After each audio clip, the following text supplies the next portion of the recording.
Hello students, next topic देखो क्या है। ब्राचिस्टोक्रोन प्रॉब्लम।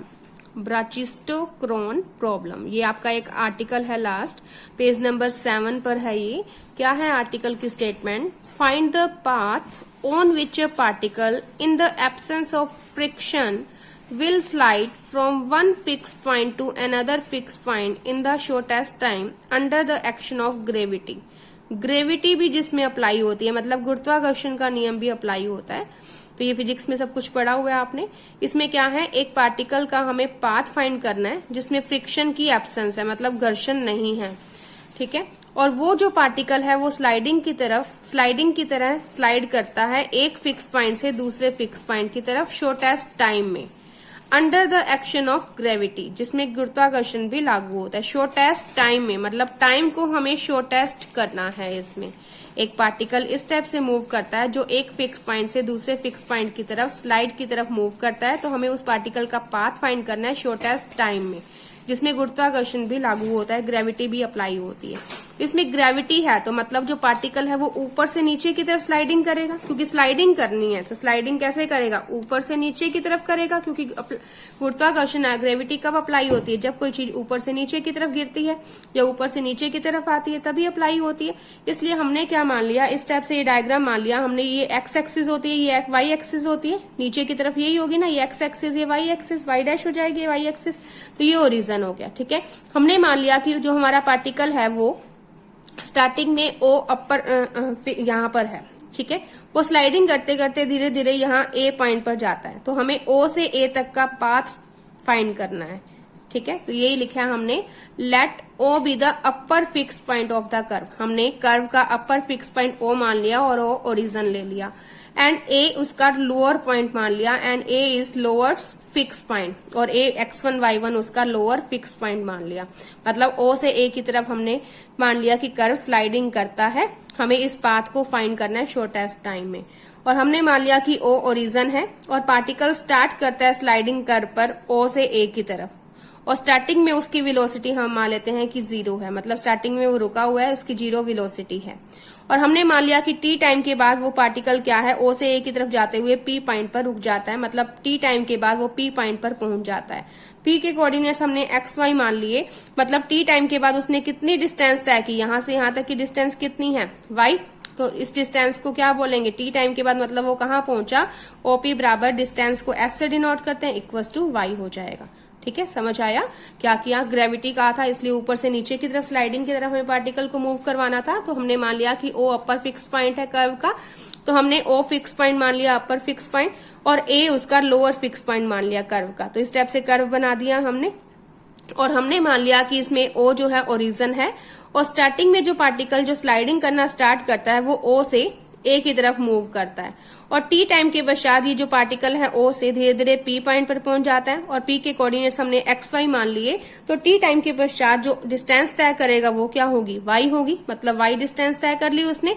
ओ ओरिजन हमने इसलिए लिया क्योंकि ऊपर से नीचे की तरफ करना था, और अगर हम एक पॉइंट के कोऑर्डिनेट्स हमें पता है तो दूसरे पॉइंट्स को हमें दूसरे पॉइंट्स के अगर x1 y1 या xy कुछ भी मान ले तो हमें क्वेश्चन सॉल्व करना इजी हो जाता है। जब 0 0 की बात आ जाती है तो कैलकुलेशन इजी हो जाती है, इसलिए हमने ओ 0 0 मान लिया, क्योंकि उन्होंने सिर्फ ये कहा था कि एक फिक्स पॉइंट से दूसरे फिक्स पॉइंट की तरफ जाता है। पॉइंट्स के कोऑर्डिनेट्स नहीं गिवन थे, इसलिए हमें खुद मानने थे, इसलिए हमने एक पॉइंट खुद मान लिया। तो ये लैंग्वेज लिखने के बाद इसमें देखो वो स्टार्टिंग में टी टाइम के पश्चात वो पी पॉइंट पर पहुंचता है। तो इसमें अगर न्यूटन का थर्ड लॉ अप्लाई करें तो न्यूटन का थर्ड लॉ क्या होता है, v square minus u square बराबर 2fs होता है। V square minus u square बराबर 2fs। स्टार्टिंग में वेलोसिटी 0 है तो यू स्टार्टिंग की वेलोसिटी होती है वो 0, एफ त्वरण होता है, एसिलेरेशन होता है, एफ यहाँ पर जी है, ग्रेविटी है हमारे पास, तो जी से डिनोट कर देंगे। एस डिस्टेंस कितनी तय की है, वाई, तो वी स्क्वायर माइनस 0, वी की जगह वी रहेगा वेलोसिटी, यू स्टार्टिंग की वेलोसिटी 0, एफ की जगह जी आ गया, एस की जगह वाई, तो वी स्क्वायर बराबर 2gy, तो वी बराबर रूट ऑफ 2gy आ गया। वी को क्या कहते हैं, वेलोसिटी क्या होती है, वी क्या होता है, ds अपॉन dt, दूरी में परिवर्तन की दर को विवेक कहते हैं। तो ds अपॉन dt लिख दिया v की जगह equals to root of 2gy। और डिस्टेंस का फॉर्मूला हमें पता है क्या होता है, integral x1 to x2 root of 1 plus Y dash square dx। x1 to x2 की जगह हमारे पास x1 की वैल्यू 0 है, x2 की वैल्यू x1 है, तो इसमें s बराबर क्या आ गया, integral 0 to x1 root of 1 plus Y dash square dx। तो इससे हम ds अपॉन dx निकाल सकते हैं ना, क्योंकि s x की फॉर्म में दे रखा है। तो ds अपॉन dx करेंगे तो ये इंटीग्रल का साइन हट जाएगा, क्या आ जाएगा, root of 1 plus Y dash square. अब इस ds अपॉन dt को अगर चेन रूल से हम ये लिख दे ds upon dx into dx upon dt, तो ये यूज हो जाएगा। तो ds अपॉन dt की value root of 2gy, ds upon dx हमारे पास root of 1 plus Y dash square, dx upon dt as it रख दिया। तो इसमें dt हमें शॉर्टेस्ट टाइम में निकालना था पार्ट, इसलिए हमने इसको इस टाइप से किया, ठीक है। तो dx अपॉन dt ये आ गया। तो dt को एक साइड से ले लें, बाकी सारी टर्म्स को दूसरी साइड ले जाएं, तो क्या आ जाएगा, root of 1 plus Y dash square dx upon root of 2gy equals to dt, ठीक है। तो इंटीग्रल 0 टू t ले लिया t टाइम के पश्चात, तो integral 0 to t dt is equals to integral क्या आ जाएगी, x की लिमिट 0 टू x1 आएगी, ये आ गया। तो t टाइम के यहाँ पे dt का इंटीग्रल करे तो कैपिटल T आ जाएगा, क्योंकि स्मॉल t आएगा, इंटीग्रल करने पर लिमिट लगाओगे तो कैपिटल T। तो कैपिटल T क्या आ गया, integral 0 to x1 root of 1 plus Y dash के रूट ऑफ 2gy dx। हमने कैपिटल T क्यों निकाला, क्योंकि हमें शॉर्टेस्ट टाइम में निकालना है पार्ट, तो हमें t को मैक्स, इसको हमें शॉर्टेस्ट करना है, इसलिए फंक्शनल हमारा ये पूरा हो गया। तो फंक्शन क्या होगा, ये पूरा इसमें, तो here f of x y y dash क्या हो गया, root of 1 plus Y dash square upon root of 2gy। आगे करने का तरीका वही है। इसमें आइलर इक्वेशन के लिए इसमें सबसे पहले देखो f इंडिपेंडेंट है x से, इसमें x वेरिएबल नहीं है, तो del F upon del x 0 होगा, तो आइलर इक्वेशन की फर्स्ट फॉर्म हम यूज कर सकते हैं। तो since f is independent of x, इसलिए आइलर इक्वेशन हम ये लगा सकते हैं, df upon dx minus d upon dx y dash del F upon del y dash minus del F upon del x बराबर 0। जब f इंडिपेंडेंट हो x से, तब हम हमेशा ये वाली इक्वेशन लगाएं, ताकि इन दोनों में से d अपॉन dx कॉमन आ जाए और इंटीग्रेशन करके इक्वल टू सीधा ही कांस्टेंट क्वांटिटी आ जाती है। क्वेश्चन इजी हो जाता है, तब हम ये लगा लेते हैं, अदरवाइज आप दूसरी भी लगा सकते हो, लेकिन उससे क्वेश्चन थोड़ा लेंथी हो जाता है। तो अब del F upon del x 0 होगा, चूंकि f इंडिपेंडेंट है x से, तो ये दो टर्म्स आएंगी, दोनों में से d अपॉन dx कॉमन लिया, तो क्या रह गया, f minus Y dash del F upon del y dash equal to 0। Integration करेंगे तो d अपॉन dx हट जाएगा, तो ये पूरी term equal to constant quantity आ जाएगी। अब f की वैल्यू यहाँ पुटअप कर दी जो थी हमारे पास, f का y डैश के रिस्पेक्ट डेरिवेटिव किया, f क्या था हमारे पास, ये इसका y डैश के रिस्पेक्ट करेंगे 1 अपॉन रूट ऑफ 2gy, तो कांस्टेंट हो जाएगा। Root of 1 plus Y dash square का करेंगे तो क्या आएगा, रूट x का, इसको माइंड में x मान ले, तो रूट x का 1 अपॉन 2 रूट x मतलब 1 upon 2 root 1 plus Y dash square आएगा, और ऊपर वाले का 1 का 0 वाई डैश स्क्वायर का 2 वाई डैश, तो ये आ गया हमारे पास 2 y dash upon 2 root of 1 plus Y dash square. इसमें 2 से 2 कट गया, तो ये वाई डैश स्क्वायर हो गया ऊपर, नीचे root of 2gy into root of 1 plus Y dash square. LCM लिया, रूट ऑफ 2gy और root of 1 plus Y dash square आएगा, ये क्रॉस मल्टीप्लीकेशन से इधर आएगा, एलसीएम लेने पर 1 plus Y dash square minus Y dash square equals to में c। तो ये दोनों कट जाएंगे, तो 1 upon root of 2gy equals to root of 1 plus Y dash square आ गया। रूट 2gy को मैंने root 2 into root 2g into root y क्यों लिखा, क्योंकि हमें y डैश निकालना है, ताकि हम इसका इंटीग्रेशन करके y निकाल ले, जो कर्व आ जाएगा हमारा, इसलिए रूट 2g और रूट y को मैंने अलग अलग कर दिया, क्योंकि मल्टीप्लाई में थे, मल्टीप्लाई में इजिली अलग हो सकते थे, इसलिए इसमें y वाली टर्म मैंने एक साइड कर दी, y और y डैश वाली, तो 1 upon root y root of 1 plus Y dash square equals to, ये टर्म इधर आ जाएगी क्रॉस मल्टीप्लीकेशन से, तो c into root of 2g। Root को हटाने के लिए मैंने दोनों तरफ स्क्वायर कर दिया, तो क्या आ गया, 1 upon y into 1 plus Y dash square equals to square किया तो c स्क्वायर, इसका रूट हट जाएगा 2g, ठीक है। तो इसमें y into 1 plus Y dash square upon में है, इसको ऊपर लेके जाएंगे तो ये टर्म अपॉन में आ जाएगी, है ना। तो मतलब y into 1 plus Y dash square क्या हो जाएगा, 1 upon c square into 2g हो जाएगा। इस पूरी टर्म की पूरी कांस्टेंट मान लिया मैंने a, ताकि कैलकुलेशन इजी हो जाए, क्योंकि इसमें सारे कांस्टेंट क्वांटिटीज ही हैं, इसको a मान लिया मैंने, ठीक है।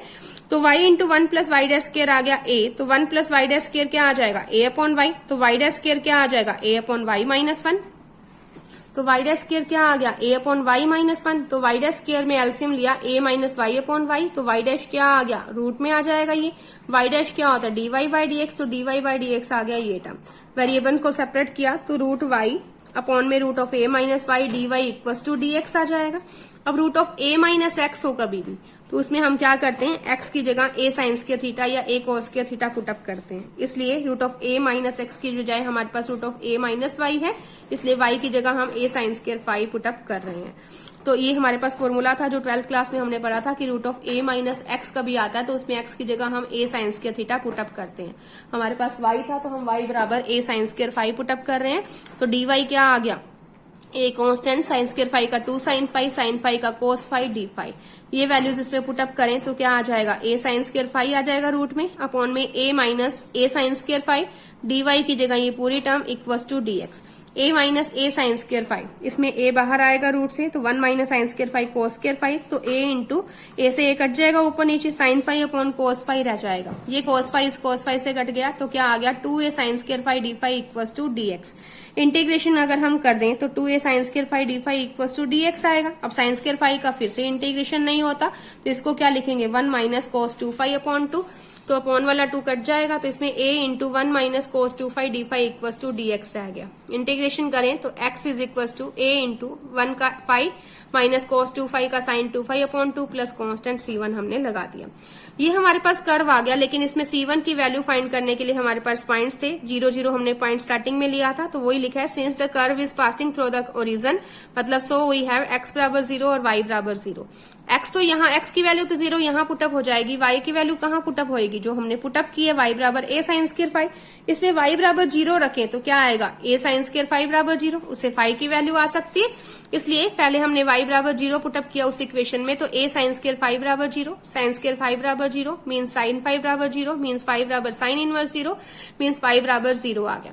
अब इसमें हम x बराबर 0 रखें और फाई हम निकाल चुके हैं 0 है, तो इसमें पुटअप करें तो x की जगह 0, फाई भी 0, साइन 0 से 0 हो जाएगा, c1 क्या आ जाएगा 0, c1 0 आ गया तो x क्या रह गया, सिर्फ ये टर्म रह गई।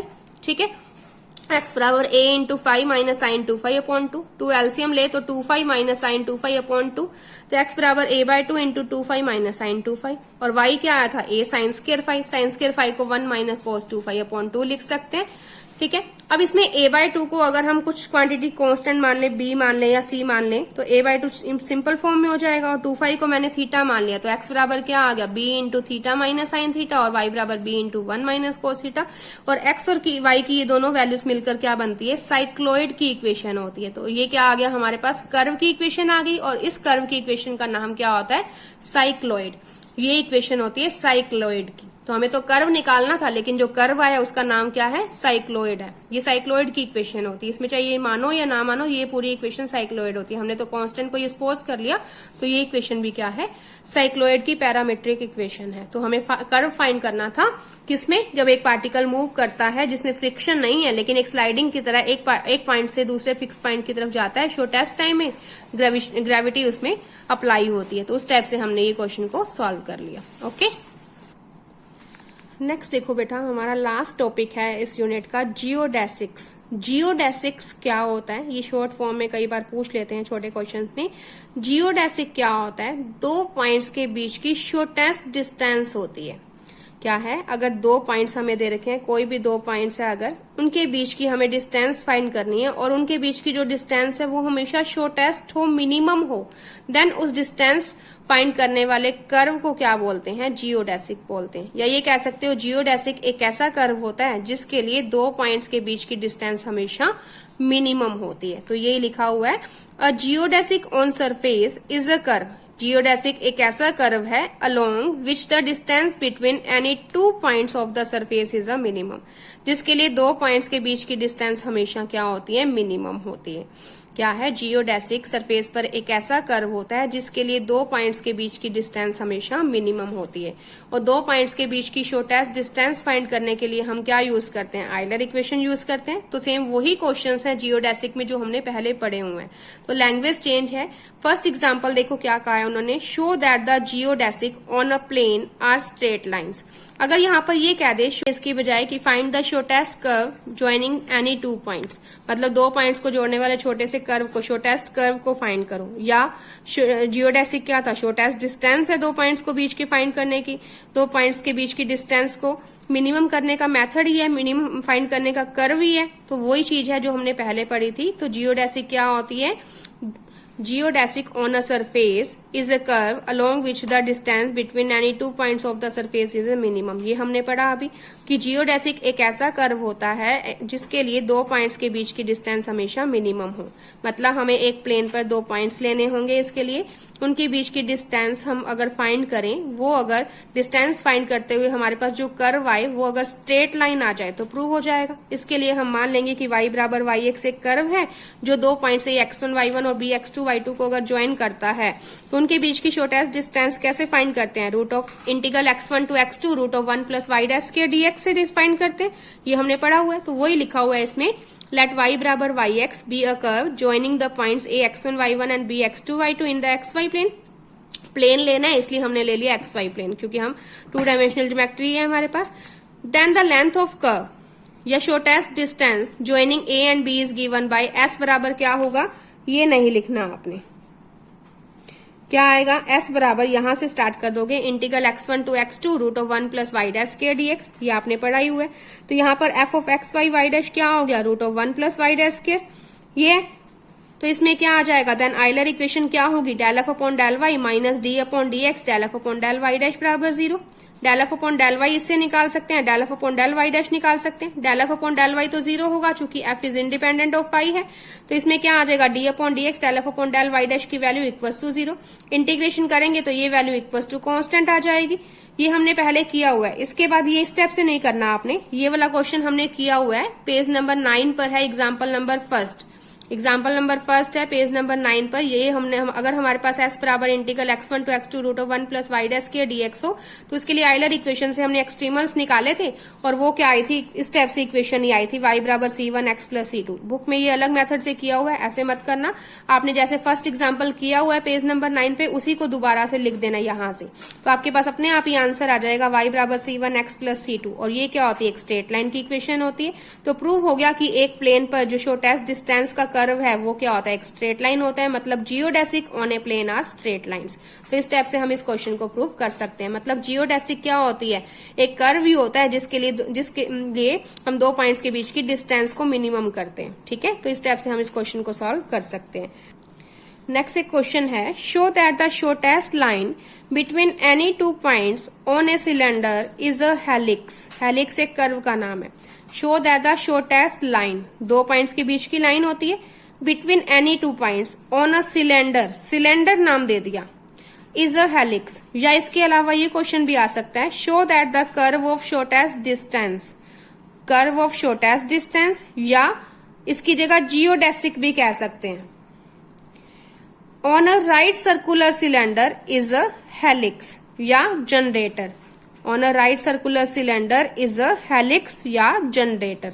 ठीक है, तो इसकी जगह ये क्वेश्चन आ जाए चाहे ये क्वेश्चन आ जाए, करने का तरीका सेम है। बस ध्यान क्या रखना है, इसमें हमें क्या निकालना है? जियोडेसिक ही फाइंड करना है। मतलब एक शॉर्टेस्ट लाइन फाइंड करनी है, प्रूव करना है कि जो शॉर्टेस्ट लाइन होगी दो पॉइंट्स के बीच की वो एक हेलिक्स होती है। लेकिन जो दो पॉइंट्स के बीच की शॉर्टेस्ट डिस्टेंस लेनी है, शॉर्टेस्ट लाइन लेनी है, वो कैसे लेनी है? सिलेंडर पर लेनी है। और सिलेंडर पर दो पॉइंट्स के बीच की जो डिस्टेंस होती है उसका फॉर्मूला होता है integral r1 to r2 root of 1 plus r square theta dot square dr। Otherwise हम क्या लेते हैं? दो पॉइंट्स के बीच की डिस्टेंस यही लेते हैं हमेशा, i बराबर integral x1 to x2 root of 1 plus y dash square dx। हमारे पास यहाँ पर y डैश क्या होता है? r थीटा डॉट होता है। बस इस चीज का ध्यान रखना है, बाकी करने का तरीका वही है। तो हमारे पास सिलेंडर पर दो पॉइंट्स के बीच की डिस्टेंस का फॉर्मूला होता है i बराबर integral r1 to r2 root of 1 plus r square theta dot square dr। ठीक है, तो इसमें f क्या किस किस का फंक्शन हो गया? r का, थीटा का और थीटा डॉट का, है ना। तो हेयर f r थीटा और थीटा डॉट बराबर क्या आ जाएगा? Root of 1 plus r square theta dot square. तो इसमें जिसके रिस्पेक्ट इंटीग्रल होता है तो आइलर इक्वेशन क्या होती थी? यहाँ पे हमारे पास dx होता था, तो आइलर इक्वेशन क्या होती थी? Del F upon del Y minus D upon D x del F upon del y dash बराबर 0। यहाँ पे x की जगह dr है, तो यहाँ पर हमारे पास del F upon del Y minus D upon D X होता था, अपने पास क्या आएगा यहाँ पे D upon D R, Y और वाई डैश की जगह क्या आएगा थीटा और थीटा डॉट। तो आइलर इक्वेशन ये बन जाएगी del F upon del theta minus D upon D R del F upon del theta dot बराबर 0। ये आ गया। अब एफ का थीटा और थीटा डॉट के रिस्पेक्ट डेरिवेटिव निकालना है। इसमें थीटा तो है ही नहीं, मतलब एफ इंडिपेंडेंट है थीटा से, तो del F upon del theta 0 होगा, तो d upon D R del F upon del theta dot बराबर 0 आ जाएगा। Del F upon del theta dot निकालें तो क्या आ जाएगा, del F upon del theta dot इससे निकाले तो क्या आएगा, आर स्क्वायर कांस्टेंट हो जाएगा, 1 का 0, r square theta dot square का करेंगे 2 थीटा डॉट अपॉन में 2 root of 1 plus are square theta dot square, है ना। तो d upon D R del F upon del theta dot बराबर 0 आ गया। तो इंटीग्रेशन कर दें, by integration del F upon del theta dot बराबर कांस्टेंट आ जाएगा, और del F upon del theta dot निकाले तो 1 plus are square constant 2 theta dot आ जाएगा ऊपर, और नीचे 2 root of 1 plus are square theta dot square. तो इसमें 2 से 2 कट जाएगा, तो ये आ गया, ये रूट में आएगा नीचे, ये आ गया del F upon del theta dot. ये वैल्यू अगर इसमें हम पुटअप करें तो ये वैल्यू इक्वल्स टू कांस्टेंट की होगी सी के, ठीक है। तो आर स्क्वायर थीटा डॉट बराबर C into root of 1 plus are square theta dot square आ गया। स्क्वेयरिंग अगर कर दे दोनों side, squaring on both sides, ठीक है, स्क्वायर कर दे दोनों साइड तो क्या आएगा, आर की पावर 4 थीटा डॉट स्क्वायर बराबर सी स्क्वायर आएगा। इधर सी स्क्वायर को C1 नाम दे दिया, C1 into 1 plus are square theta dot square, bracket open किया तो C1 plus C1 r square theta dot square, r square theta dot square को इधर लिया और C1 को इधर आने दिया, इन दोनों में से R square theta dot square common आ गया, तो ये टर्म आ गई। तो इसमें R square theta dot square into are square minus C1 बराबर C1 आ गया। तो थीटा डॉट स्क्वायर क्या आ गया, C1 upon r square into are square minus C1। तो थीटा डॉट क्या बना, रूट C1 अपॉन में r into root of r square minus C1। Theta dot क्या है, d theta upon D r, क्योंकि आर के रिस्पेक्ट इंटीग्रल था ना, तो d theta upon D r. तो डी थीटा डॉट को लिख दिया d theta upon D r, तो डी थीटा डी आर इधर आ जाएगा, तो root C1 into 1 upon r into root of r square minus C1 को रूट C1 का स्क्वायर लिख दिया। क्यों, क्योंकि 1 अपॉन ये x के रिस्पेक्ट अगर इंटीग्रल होता है, अगर हमें इंटीग्रेशन करें तो x into root of x square minus a square का इंटीग्रेशन हमने पढ़ा है। 1 upon x into root of x square minus a square हो तो इसका इंटीग्रेशन होता है 1 upon a sec inverse x upon a plus c, ठीक है। तो ये फॉर्मूला लिख लेना, चूंकि integration 1 upon x into root of x square minus a square हो, उसका इंटीग्रेशन होता है 1 upon a sec inverse x upon a plus सी होता है, ठीक है।